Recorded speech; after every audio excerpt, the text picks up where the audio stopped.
The G6 is finally here. Unlike the modular-like G5 from before, LG took a more mainstream approach this time. And from what we've seen so far, it's paying off. The G6 is LG's nicest looking flagship yet, which I don't say all the time given last year's G5 was pretty meh. But the G6 has a really polished design. Its 5.7-inch display features an 18:9 aspect ratio, which is uncommon considering most phones are 16:9. Because of this, some movies can make full use of that display without any letterboxing on the sides.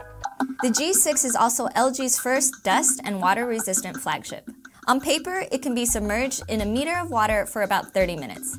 For the everyday user, that just means it won't crap out after you accidentally drop it in the pool or spill coffee on it.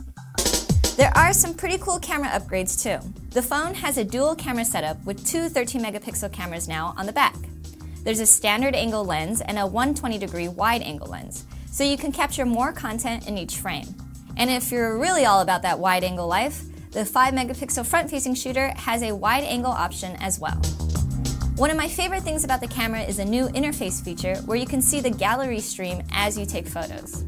LG added a separate camera app too called Square Camera.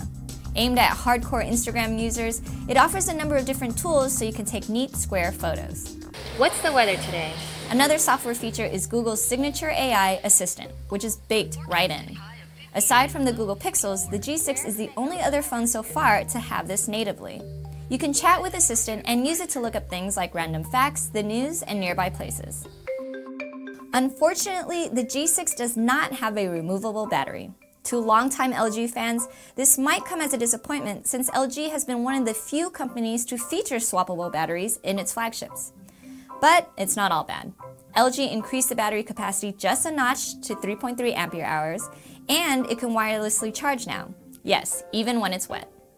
Whatever you feel about this battery change, there's still plenty of things about the G6 to look forward to. And with all the handful of new features coming to the phone, you might not end up missing that swappable battery anyway.